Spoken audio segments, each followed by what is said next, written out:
Bonjour Marc Morisset. Bonjour. Alors, vous êtes aux rencontres citoyennes de Vierzon. Alors, est-ce que vous pouvez vous présenter et nous dire si vous représentez quelqu'un et son objet et d'où vous venez? Alors, moi je viens de Bordeaux, plus précisément de Saint-Médard-en-Jalles. C'est une petite commune qui fait partie de la métropole bordelaise, sur laquelle j'ai un mandat d'élu municipal et aussi représenter la ville de Saint-Médard dans la métropole de Bordeaux. Donc je suis aussi un élu qu'on dit métropolitain. Et voilà, et je suis ici voilà, surtout pour essayer de faire passer des messages comme celui que l'on est en train de faire. Et entre autres, je pense qu'il faut développer encore plus aujourd'hui la curiosité, parce que si je suis là, c'est parce que je suis curieux de rencontrer des gens intelligents, éveillés, qui ont compris pas mal de choses, et de commencer à construire aussi l'intelligence collective que tout le monde attend pour que la société s'émancipe encore plus, quoi. Voilà. D'accord. On avait vu pas mal de vos vidéos sur TikTok qui ont fait le buzz. Vous posiez des questions intéressantes sur les chemtrails, sur le carbone, et sur la vaccination et sur les LFE pour finir. Alors, je suis sur pas mal de... Oui, je suis déjà de nature, je suis déjà un technicien, donc de côté science, j'aime bien creuser. Et de ce côté-là, c'est vrai que j'ai tendance à un peu surprendre les autres élus parce qu'ils sont plutôt ignorants. Et même si je leur donne de l'information, ils ont tendance à la réfuter. Donc j'ai tendance à être un peu un élu isolé qui chamboule un peu les... comment dire, les champs du possible, mais c'est-à-dire les champs qui pour eux sont impossibles à dire en conseil. Donc ils ont tendance à un peu à être surpris sur ce que je dis, les chemtrails entre autres, ou les ukronazis qui sont quand même des termes pour eux qu'ils ont du mal à entendre, et de dénoncer évidemment toute la pandémie, tout ce qui est maintenant connu de plus en plus, alors que j'étais un écolo qui faisait les marches pour le climat. J'ai surtout aussi débunké récemment l'aspect du CO2 qui est un gros fake pour moi. Ça y est, c'est clair, on nous a menti. Le rapport du GIEC politique n'a rien à voir avec le contenu interne des rapports, des 1000 et quelques pages, sur lequel il y a une autre analyse scientifique qui démontre que le CO2 est absolument insignifiant au niveau du réchauffement climatique. Et donc je bouscule tout ça, et c'est vrai que ça peut faire le buzz, parce que la question vient sur ce que j'ai fait éventuellement dernièrement sur TikTok, et donc je remercie en particulier la chaîne aujourd'hui que vous êtes, hein, à la fois Dépêche Citoyenne, mais aussi tous les médias alternatifs qui ont tendance à relayer ce genre de vidéos et de paroles qu'ils n'entendent pas souvent et qui font très plaisir à entendre, parce qu'ils disent au niveau des commentaires, enfin un élu qui dit des choses vraies et qui ose les dire. Exactement. Et qui aujourd'hui déplaît effectivement à toute la doxa de tout ce qu'on entend de partout. Donc en fait, c'est pas que je sois contraire dans le faux, au contraire, je pense que je dis tellement de choses qui sont dans le vrai que ça parle aux gens. Le seul problème, c'est que c'est pas remonté par les canaux officiels, donc ça passe pour l'instant pour la plupart des gens qui croient qu'au mainstream comme quelque chose de pas crédible ou voire de complotiste, sans comprendre le mot, parce que c'est bon de rappeler ici encore une fois, mais le complotisme, c'est surtout des gens qui ont d'un côté comploté, donc les comploteurs, et les complotistes sont ceux qui le dénoncent. Bon, on peut ne pas utiliser ce mot-là, parce qu'effectivement on utilise le langage de l'ennemi.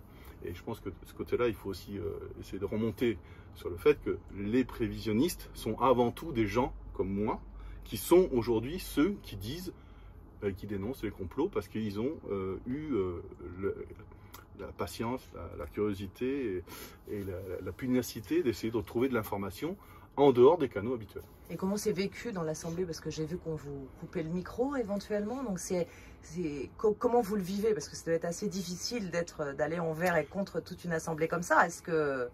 Alors le vécu de l'élu, je dirais que quand on s'engage en tant qu'élu, c'est avant tout une démarche où on a déjà compris qu'on était dans un nid de frelons ou nid de guêpes, si on veut. Et en fait, on a déjà fait un cheminement personnel de se dire tout ce que les gens en face ne peut pas m'atteindre. Parce qu'on n'attend que des arguments. Et donc, dès qu'on est dans la posture politique, on s'en rend compte tout de suite. Et en fait, eux-mêmes se ridiculisent. C'est-à-dire qu'ils n'apportent pas d'arguments, ils s'attaquent directement à la personne.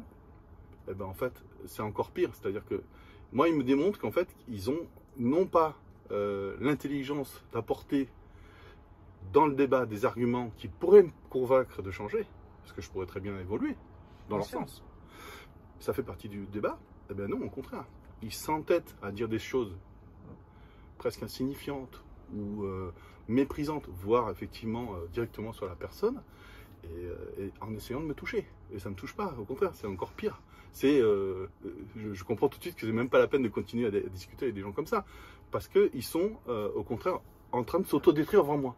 Donc en fait, je passe à autre chose, et c'est là où il faut savoir un peu prendre de recul ou de la hauteur, comme on dit, pour essayer de dire à un moment donné, bon ok, c'est pas grave, je peux me mettre effectivement de temps en temps en colère, comme ça a été le cas, quand un fonctionnaire, directeur de cabinet de Madame Bost, donc la présidente de Bordeaux Métropole, faire le job à sa place, parce que c'est lui qui a visuellement, et je l'ai vu faire, coupé le micro pour que je ne parle plus du Doliprane et des effets secondaires du Doliprane, alors qu'on faisait une délibération sur la souffrance des femmes, en particulier sur la menstruation, où on donnait des congés d'absence parce que les menstruations effectivement sont de plus en plus douloureuses, mais sans chercher à comprendre la cause, puisqu'encore une fois on pourrait encore développer.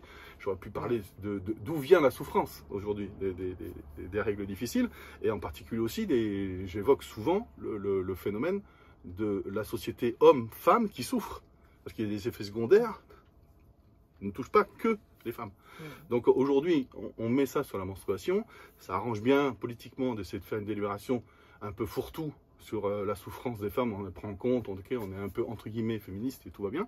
En fait, non, on cache une partie de la vérité, parce qu'en fait, si les personnes ont des règles difficiles, aujourd'hui, les études le prouvent, hein. C'est en partie dû au pseudo-vaccin qui crée des problèmes. Avec l'association Ouais Mon Cycle, on l'a vu. Bon, exactement. Alors, en tout cas, les commentaires étaient parlants. Vous ramenez vraiment dans l'Assemblée la parole de tas de citoyens. Et pour ça, je crois que bon, il y a eu énormément de merci dans les commentaires, mais vous avez les nôtres en tout cas. Alors, on va passer à notre première question. Oui, c'est vrai. Qu'est-ce qui vous a personnellement amené à vous engager et à agir dans cette crise, comme venir ici à ces conférences? Alors, je l'ai dit un peu au début, c'est la curiosité. C'est-à-dire que je travaille surtout sur ça et sur le fait que plus on travaillera justement peut-être demain dans une société, parce que je pense que c'est la dernière question sur laquelle on doit travailler sur le demain, à mon sens, c'est d'essayer de pousser à ce qu'il y ait une école de la curiosité, qui est l'école qui permet de sortir des sentiers classiques. C'est-à-dire l'intelligence, elle naît, comme disait à l'époque feu Bernard Stiegler, le père de Barbara Stiegler, qui disait qu'effectivement, l'intelligence, c'est quand on désobéit à la norme. Donc quand on sort de ce qu'on croit être la vraie science, et justement c'est là où elle évolue, vers quelque chose d'intelligent, parce qu'en fait, on crée quelque chose de nouveau que les autres n'avaient pas pensé. L'intelligence, c'est vraiment cet esprit-là, et cet esprit-là, il naît de la contradiction d'avoir un esprit critique sur, en fait, en permanence, d'où viennent les choses vraies, les choses bonnes, les choses qui ont du sens pour l'intérêt général et pas que pour soi. Et je crois qu'à mon sens, c'est ce qui m'amène ici à démontrer encore plus justement qu'on a tous une capacité, et tout le monde, s'ils étaient, et je l'ai dit de temps en temps à certaines autres personnes, s'ils étaient à ma place, ils feraient peut-être 10 fois mieux que moi. Donc en fait, il faut rester relativement humble. C'est juste que moi, je finis mon mandat, je l'ai pris en disant ok, je vais le faire, et justement, j'invite tous les gens à prendre la suite. Parce que c'est ça qui m'apporte aussi dans l'intérêt de faire de la politique, c'est de démontrer que tout le monde est capable de faire de la politique et de représenter le peuple. Alors justement, avec ce courage qui dit, à un moment donné, effectivement, quand on a des gens en face qui ont 10 fois plus d'arguments, on a peur de se faire démonter. Donc évidemment, avant de faire de la politique, soyez curieux, soyez capable d'argumenter en face des personnes que vous avez. Et donc ça veut dire que chacun doit se travailler sur soi-même, sur la connaissance, les échanges de connaissances entre tous les éveillés possibles pour avoir un discours qui se tient. C'est-à-dire aujourd'hui savoir parler des choses. Voilà. Personnellement, votre engagement, il vient de quelle valeur? Parce que beaucoup de gens pensent tout un tas de choses, mais ne s'engagent pas. S'engager, ça veut dire se déplacer comme vous faites aujourd'hui, prendre la parole, se mettre en avant, participer à des manifs. C'est quand même, qu'est-ce qui, à votre avis, fait permet cette différence en fait entre les gens qui le pensent mais qui ne s'engagent pas, entre guillemets? Ah oui, c'est une question plus personnelle, alors encore plus personnelle. Ouais. Alors c'est peut-être plus le fait que je sois encore plus libre que d'autres personnes en fait. C'est-à-dire que déjà je suis sur une initiative citoyenne, j'ai été viré en gros par le maire, et donc je me suis retrouvé comme élu de Saint-Médard de l'opposition isolée. Idem après quand Europe Écologie Les Verts a fait sa suspension pendant 4 mois sans me prévenir, ou quasiment en disant ok on t'a pas entendu mais en gros on veut pas t'entendre. Donc c'est là où moi j'ai aussi claqué la porte à ma manière. Donc ils ont commencé pour me menacer à me retirer tous mes mandats à la métropole de Bordeaux. Donc pour moi c'était encore plus jouissif dans le sens où personnellement je devenais encore plus libre.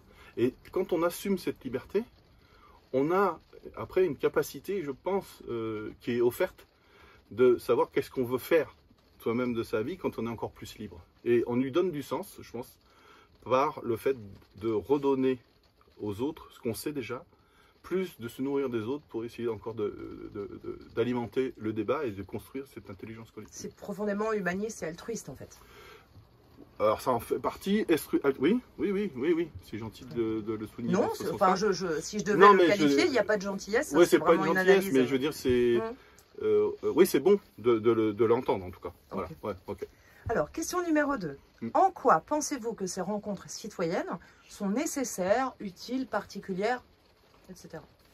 Alors, elles sont avant tout un témoignage qui va être fait après coup. C'est-à-dire que là, il va y avoir une certaine concentration qui va être faite avec des gens qui vont venir débattre, qui vont venir exprimer tout ça. Mais c'est surtout le après. Je pense que donc il faut donner déjà des arguments et des éléments à l'intérieur pour que justement ça résonne après coup. Parce qu'en fait, l'être humain, c'est avant tout un être de lien. Et il faut savoir le nourrir par d'autres canaux que le mainstream. Donc en fait, ça sert avant tout à ça. Essayer d'apporter le maximum d'infos au maximum des gens pour qu'ils soient en train de dire ok, ça ce que j'ai entendu là, ça a du sens, ok, je vais le catcher, je vais le relier. Et justement les radios alternatives, les télévisions alternatives et les réseaux sociaux permettent cette résilience, cette résistance de terrain, de dire à un moment donné, ok, on a appris ça à tel endroit, on peut le répéter. Et c'est exactement ce qu'a commencé à faire dès le début les gens qui étaient touchés par le Covid, qui ont commencé à dire attendez, comment on peut pallier à tout ça. Donc il y a eu une forme déjà de mise en. Puis finalement une critique, et puis finalement on en est là aujourd'hui, en train de constater que, en fait, la curiosité qu'on a eue, les doutes qu'on a eus il y a 4 ans, s'avère complètement vrai aujourd'hui et nous donne raison. Donc en fait, pourquoi s'arrêter? Donc aujourd'hui, au contraire, continuons, allons-y. Ok, merci. Et alors, dernière question. Si vous pouviez changer une chose, maintenant, un coup de baguette magique, ce serait quoi? Et pour quel changement de paradigme dans les années à venir? Alors, la question, je l'avais eue avant, et je peux la répondre à 2 niveaux. Le premier, changer les choses de façon globale dans le monde, ce serait de sortir le monde entier du sionisme.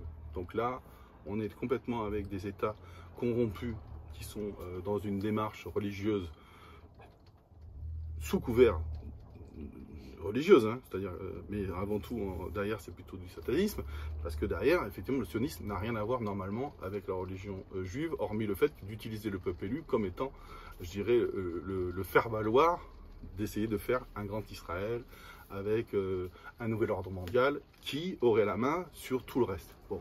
Donc ce sont des dominants, ils l'assument. Donc ils sont sur la logique, la même logique du nazisme avec la race supérieure. Et ces gens-là, aujourd'hui, n'aiment pas le peuple. Et je dis les peuples. Donc au niveau mondial, je pense qu'il va falloir que les gens en prennent conscience. Donc s'il y avait quelque chose à changer, ce serait ça. Mais après, on est dans le local, on est dans la vie de tous les jours. Et là, il faut plutôt se remettre justement sur la façon dont un État fonctionne et la façon dont on peut changer de paradigme à l'intérieur même du système.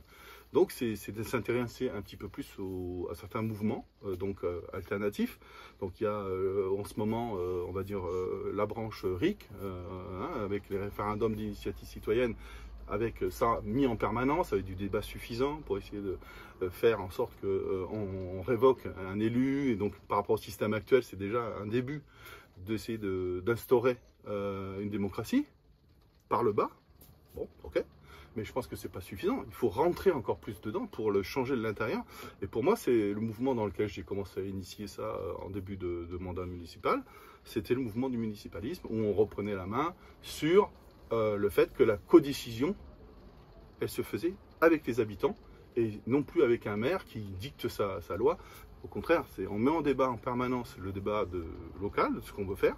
Et quand on a compris ça, ben, si on peut le mettre en place au niveau local, on peut le mettre en place à tous les endroits. Et ça, pour moi, c'est le leitmotiv de ça. Enfin, le mot le plus synthétique, c'est la gouvernance citoyenne, avec un système de tirage au sort qui permet de enlever le système de corruption que le système est capable de faire en mandatant des gens et en les achetant. Et là, non, si on tire au sort et qu'on renouvelle en permanence les assemblées citoyennes, on casse la corruption et on permet aux gens de s'intéresser par eux-mêmes à l'intelligence collective, au débat public, au débat politique, et donc à être intelligent à plusieurs. Voilà, tout simple.